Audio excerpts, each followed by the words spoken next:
I'm Jennifer Sanders, and welcome to this edition of Hidden History. They're known as living legends, a group of Syracuse University football players who sacrificed almost everything they had in the name of equality. Greg Allen, John Lobin, Clarence Bucky McGill, Dwayne L. Walker, Ronald Womack, and Al Newton, now known as Alif Muhammad, all of them changing the course of history, not only in Syracuse, but around the nation. We did this back in the 70s. We were blackballed, blacklisted back then. Why do we have to ask for things that you should just normally just get? It was quite a contentious atmosphere. We didn't have many allies. If we continued the boycott, our opportunities in the NFL would be greatly diminished. What we were doing was trying to make Syracuse University a better place. Everything I do and have done was for those I chose to reach back, grab, and bring along. It's a story of courage, the game of football, and the journey to truth. This is the story of the Syracuse 8.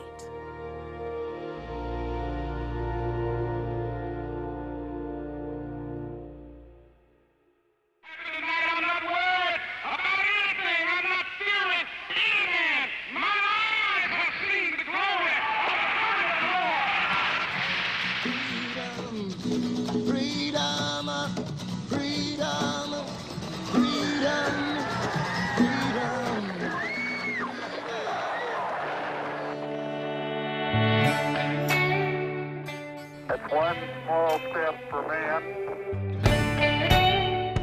These groups staged marches in many cities. Everybody get off the middle of this building. Move out. Get out. It was the late 1960s, the height of social and political change. I hope to restore respect to the presidency. Soldiers fighting overseas in the Vietnam War, while U.S. soil had become a battleground for equality.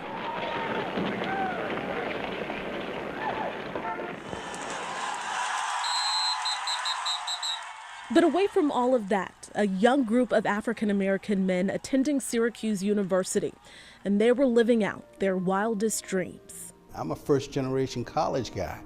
I loved everything about Syracuse University. I was in somewhat of a shock that I would now get an opportunity to attend the same university that Jim Brown attended.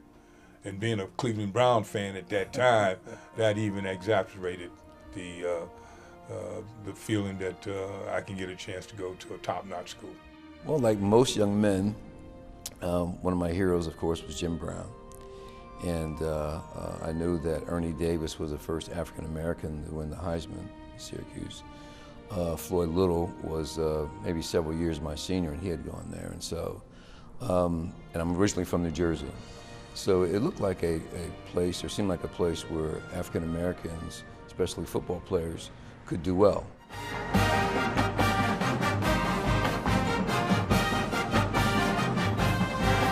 And at that time, football legend Ben Schwartzwalder was at the helm of the Syracuse Orangemen. The World War II hero had turned a dismal team into an unprecedented powerhouse, winning the national championship in 1959. The year that we went to Syracuse, that is speculation that they were building up for a national championship. I think that the feeling was that joy from 1959 when they won the national championship with Ernie Davis, they were trying to get that back, and they recruited us. And it was a core of us that were special players.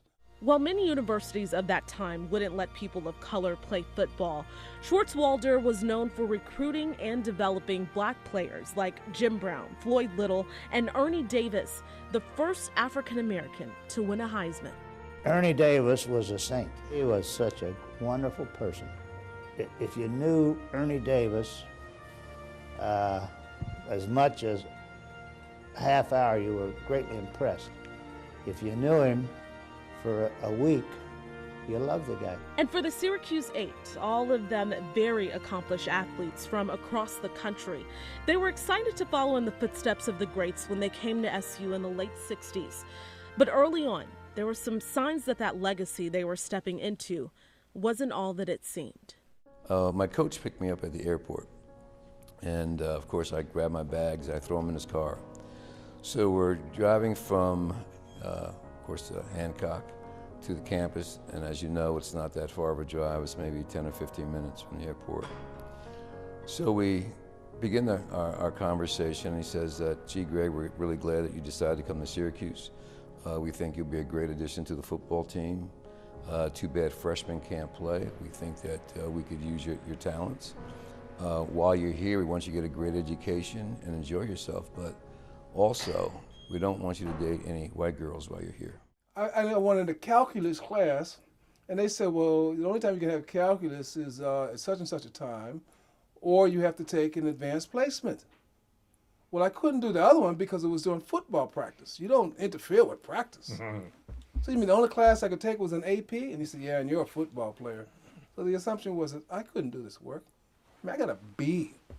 I was upset I didn't get an A, but I did get a B out of an AP calculus class. And I was a football player. I mean, it was like, you know, we were changing the paradigm. There were 3 positions that blacks barely played, if they played at all: center, middle linebacker, and quarterback. I played 2 of the 3. Reason why I didn't play varsity center? Because it wasn't in the mix. And that's when I started to see, oh, this is not what I thought it was all to be about.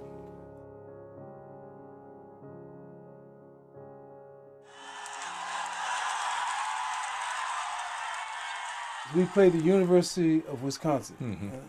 And that's the first time they had started 3 African Americans in the backfield in the history of that university. It was Greg Allen, John Godbolt, and myself. And between the 3 of us, we scored 36 points. And the comment that was made to one of the players, John Godbolt, is don't get too happy, because it's a short walk from the parlor to the outhouse. And we did have to have some discussions about what's really bothering us and how should the program be, not just for us, but for all football players. Little did they know that discussion would change the face of college sports and the course of history.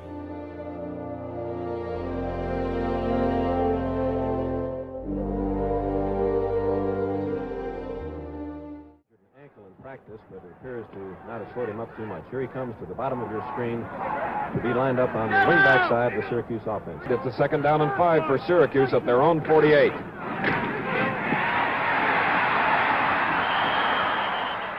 It was 1969, and a harsh reality was setting in for the Syracuse 8, both on the field and off. So as we talked, we found out that all of us were experiencing some of the same things. As far as we were all given the same message about our social activities, all had different issues with the academics, and then also as we were playing, we found out that there were certain positions that we weren't allowed to play. 69 was the beginning to see this ain't about talent, because the talent wasn't playing.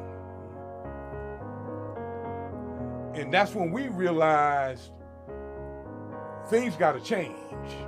We decided after the 69 season that we needed to confront the coach and say, listen, there's some things that are going on here, and we don't think we have an advocate.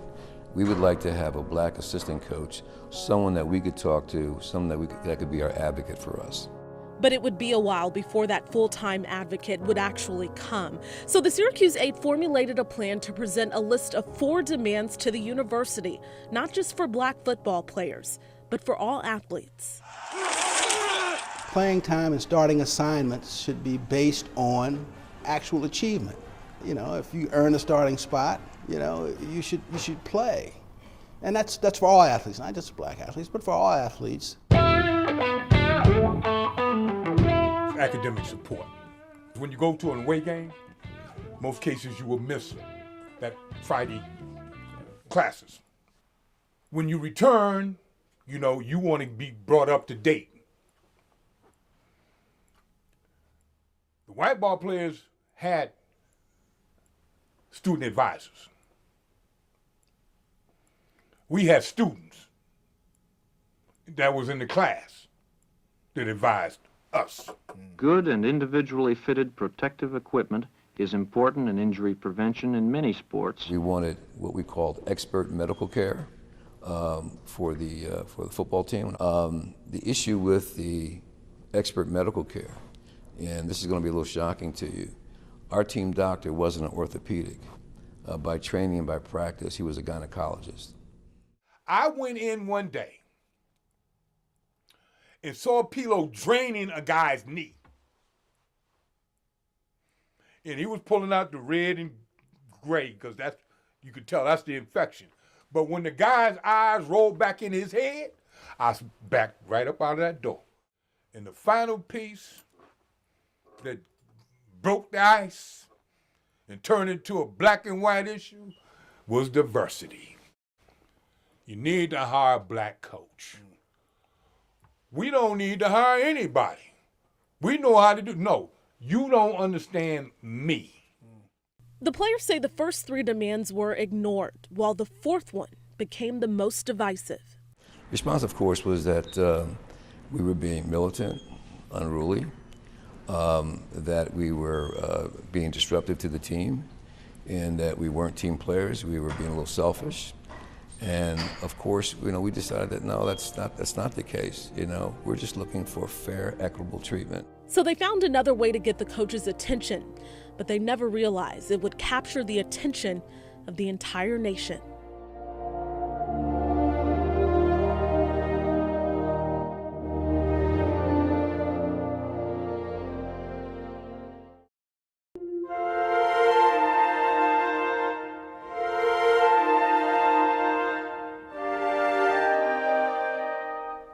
The demands had been made: expert medical care for the entire team, better academic advisement, a black assistant coach, and team assignments and playing time based on merit. But the collective voice of the Syracuse Apes still wasn't being heard. That all changed, though, the spring of 1970 with the boycott of spring practice.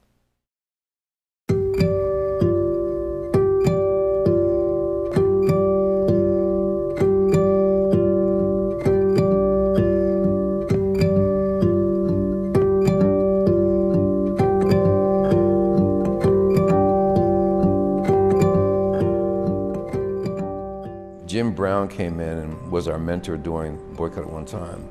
And Jim very plainly told us that if we continued the boycott, that our opportunities in the NFL would be greatly diminished. It was an unacceptable practice. The boycott made national headlines.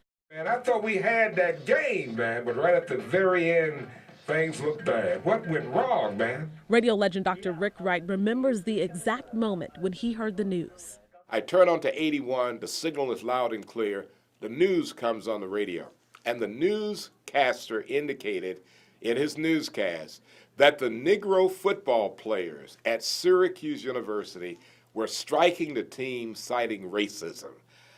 And then I kind of took a deep breath and I said, oh my God. But the players had no control over the narrative. Really didn't bother to interview us. Did you get one interview at least? No. In many cases, we were demonized as radicals, malcontents, revolutionaries, and so we were demonized quite a bit. And that, that was in the media, but that was on campus too. Not so much the student body, but the faculty and administration was split. Over the summer, Schwartzwalder claimed he sent letters telling the 8 to contact him by August or they'd be dropped from the team. The players said they never received those letters. Then weeks later, Schwartzwalder invited 2 players to come back. One of them rejoined the team. The other, Greg Allen, said no. When I asked the coach about the situation of the other 7, they said that they hadn't invited him back, but they still wanted me to come back and play.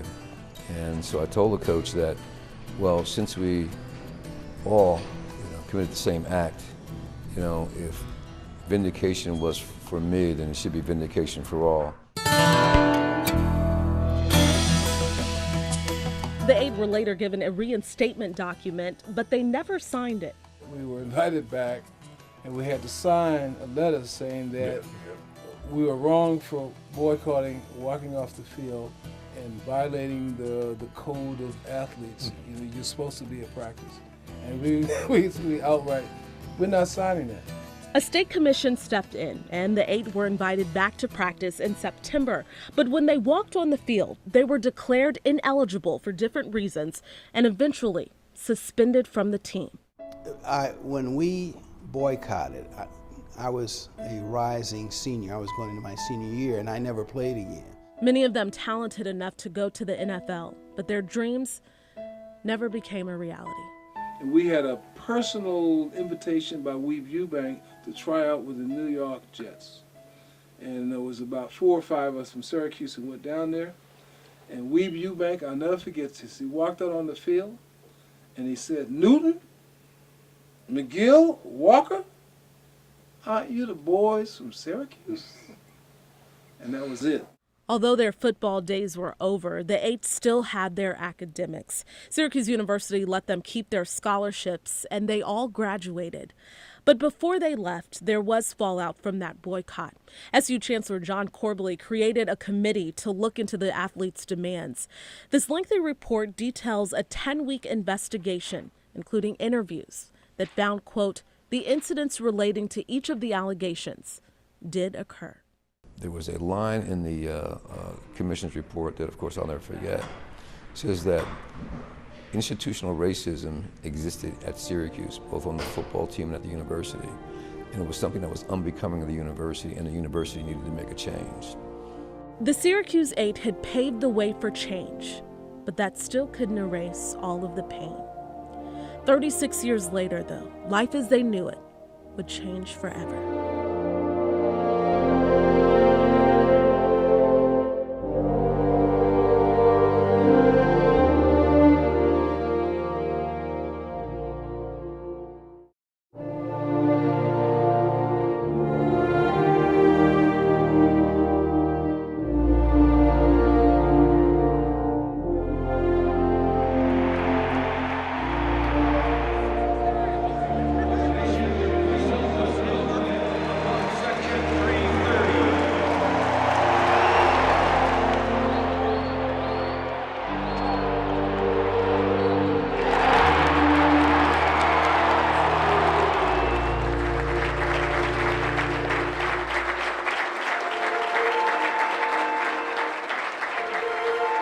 The Syracuse 8 paved the way for change across college athletics, setting the tone for diversity and fair treatment in all sports. They had graduated from SU, achieving great success, but the story of the Syracuse 8 had somewhat faded away.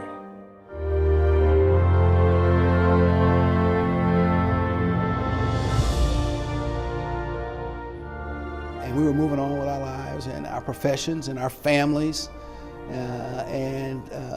Here, you know, we hadn't even spoken to our children about it. Until 2006, when not only their children, but the entire nation would hear their story loud and clear. They were told that Syracuse University was giving them the Chancellor's Medal for their courageous fight some 36 years earlier.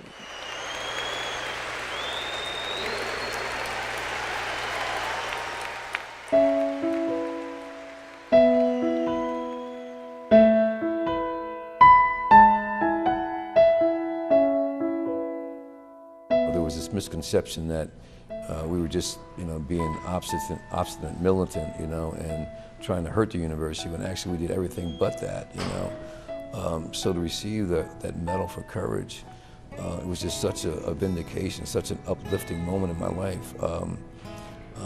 If you want to see grown men cry, that would have been the moment.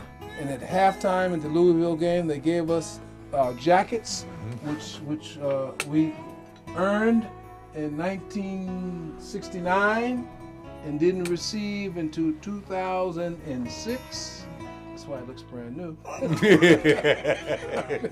right, and they gave us, all this was planned out, and they wanted to publicly apologize to the Syracuse 8. and they wanted us to run out of the tunnel like we did in our playing days. And we gave them a look like, "Are you nuts? You know, we don't have two good knees amongst all of us here." We got relevancy now because the chancellor has elevated us where we had never, ever thought we would be. They never imagined the impact they would have on SU in the years to come. You see diversity throughout our campus all the time. And so some of the trials and tribulations that the Syracuse 8 went through, they became the trailblazers for what our student athletes now can come accustomed to by being here at Syracuse University. Their strength is now on display for millions to see inside of the Carrier Dome, but the emotional weight of their journey, at times, still remains. And as a young man, as a child,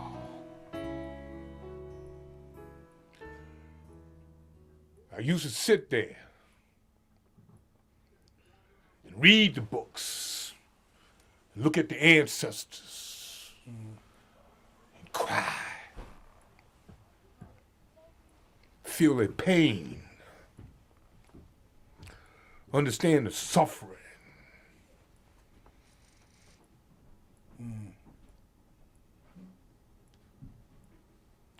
And wondered one day,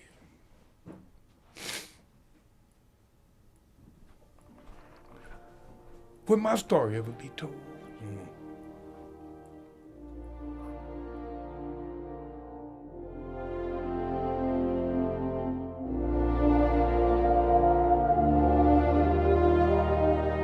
Their emotional story chronicled in Leveling the Playing Field by David Mark.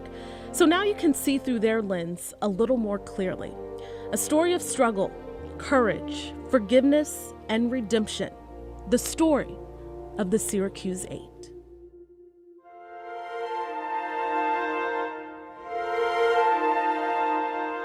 The journey of the Syracuse 8 is far from over. They now have an endowed scholarship fund at Syracuse University to help young African American and Latino students who are involved in their community. The story of the Syracuse 8 has really inspired people of all generations, showing that if you stand for something you truly believe in, you too can change the course of history. I'm Jennifer Sanders. Thank you so much for joining me for this edition of Hidden History.